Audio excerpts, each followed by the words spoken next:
So right now I'm going to go over how to create a material color ID, but instead of using different materials like we did last time, making different Lamberts and naming them, we're going to do something called a material ID.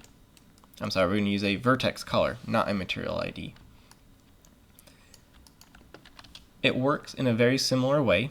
Different colors represent different substance materials that we will be creating. And I'm going to select all of the boards. And I'm going to come up to Mesh Display, Apply Color, and Options box. By default, it should look like this. It'll be on Replace Color, and the color will be gray. Click on the gray color icon and choose any other color, and hit Apply. It's going to look like it applied a new material. It's going to be a very flat shading, and it is going to flood fill everything. You can get some weird display errors, like you might see some rings poking through. That's okay. Vertex color is a little finicky. You just have to hope that it is actually doing the right thing. I'm going to select the rings, choose another color, hit Apply. Going to choose the metal ring up here, which might be a different material. I'm not sure yet, so I'm just going to make it a different one. The top and the bottom need to be a color as well. And I do want to have the same selection I had before, where it was just these top faces. It's a little bit harder on this model. Let me go into 4 wireframes so we can see it, because everything's at a slightly different angle. Also, it is hard to see what I'm looking at because of how vertex color works. So I'm going to toggle vertex color off for right now. Under Mesh Display, almost at the bottom, you have Toggle Display Color Attribute.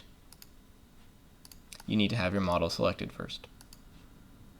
There we go. I'm not sure why that didn't turn off. There we go. So I'm going to select my boards, go into into face mode.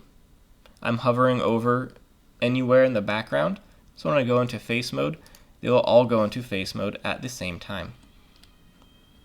I'm going to go into side view and make a selection that is too big, and then deselect some. So I now just have, for most of them, for 12 of my boards, the correct selection. And then for the ones with the holes, we need to do it more manually. So I'm going to hold down Control and drag a box around and just marquee select until I deselect everything I do not want. And same thing over here.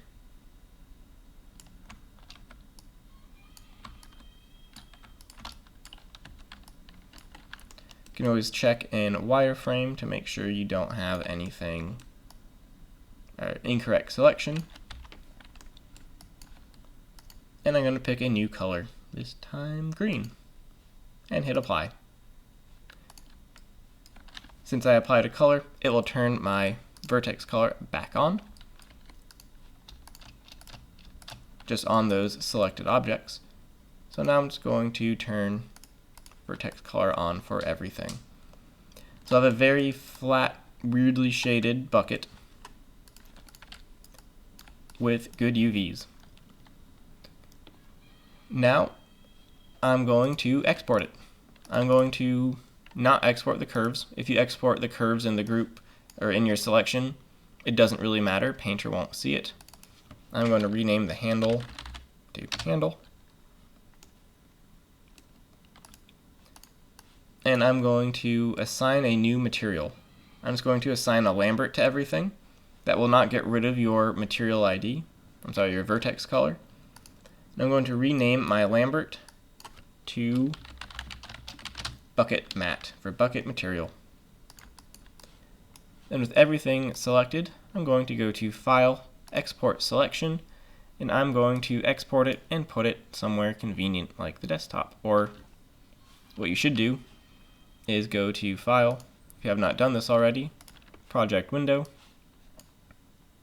New, This is 230 props, desktop, accept. We're going to do a file save as. It should default directly into the scenes folder. Call this 230 props, last name and first name as a Maya ASCII, and save as. And now we can go to File, Export Selection. It will also default to your scenes. Make sure it is an FBX export. And I'm going to call this bucket. We don't have to do any underscore lows or highs. We can now go straight into Substance Painter and go to File, New, select the bucket, hit open. I'm going to go to 2K, make sure auto unwrap is turned off, and hit OK. I now have my bucket here with the same UVs. If your UVs look different, you did something wrong. Probably something did not have UVs, so there was an error. And the steps now are very similar to what we did before. However, in our texture set settings, in the Bake Mesh Maps, I'm going to set this up to a 2K bake, and I'm going to use low poly mesh as high poly, just like when we did the crate assignment. We do have to make one change, because Painter automatically looks for a material ID, which we do not have. We have a Vertex ID. So click on the ID tab over here on the left, where it says Color Source Material. Click on that and go to Vertex Color. If you have more options over here, the bottom three do not have to be checked. I have just not updated Painter. And when you have all of those settings, hit Bake Selected Textures. It will jump through all of them. And when it's done, you can hit B, and you should see your Vertex color baked a very nice color ID. Ambient occlusion, curvature, position, thickness, normal, world space normal, and then back to the ID. You can hit M to get back to your material. You can also view all of them by clicking on this drop down that says material, and you can see all the different maps that you have with material up here at the top. Texturing this will be more or less the same as the bucket, or I'm sorry, as the barrel, so I'm going to go through fairly quickly. I'm going to use the same rotten wood, hold down Control or Command on a Mac to place my material. I'm going to see if Triplanar looks better and rotate it at 90 degrees with a scale of 2. I'm going to use the same material on the top.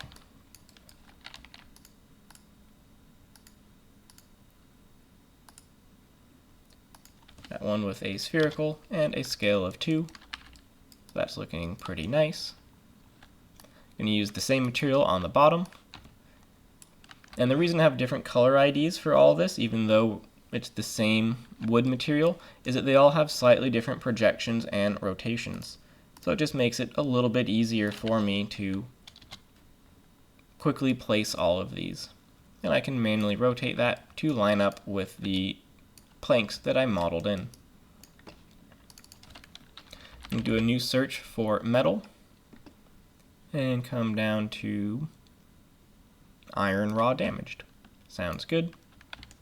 Put that on, and I'll use the same one for the handle up here. Instead of making a new layer, since I'm going to use the exact same material and settings, I can click on the iron raw damaged layer over here, click on the mask. I can see my color selection, and I can add multiple colors to the same mask.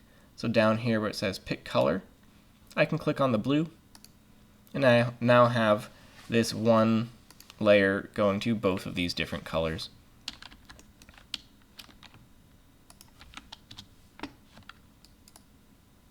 And that's looking okay. So I have a nice little bucket. I am going to add a dirt generator to this. So I'm going to create a new fill layer. I'm going to rename it dirt. Going to come down and turn off everything except for color and pick a dirt-like color. There we go.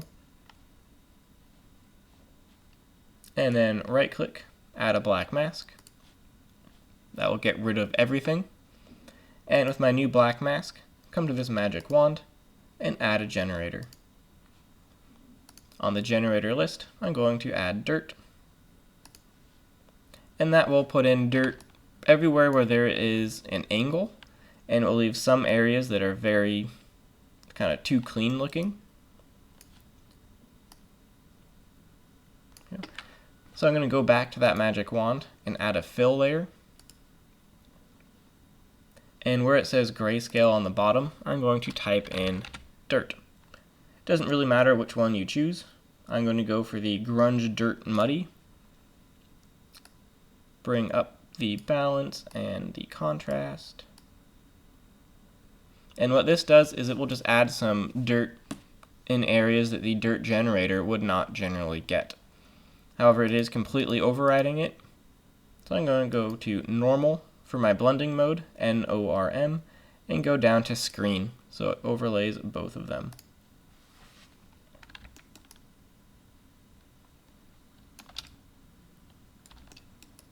So now I have a nice kind of dirty bucket. You can add other scratches if you want. For now, this is all I'm going to do.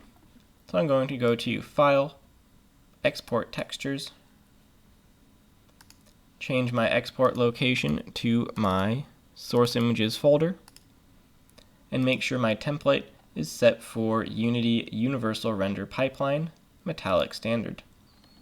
PNGs are fine. Before you export, make sure you thoroughly read the assignment to make sure you are adding all of the requirements, both into the modeling and the texturing. And when you are sure you have everything done, hit export, and you should have albedo transparency, emission, metallic smoothness, and normal. You will not actually have an emission texture. If you do, you can delete it. And in the next part, I'll go over how to bring everything from multiple projects into Unity.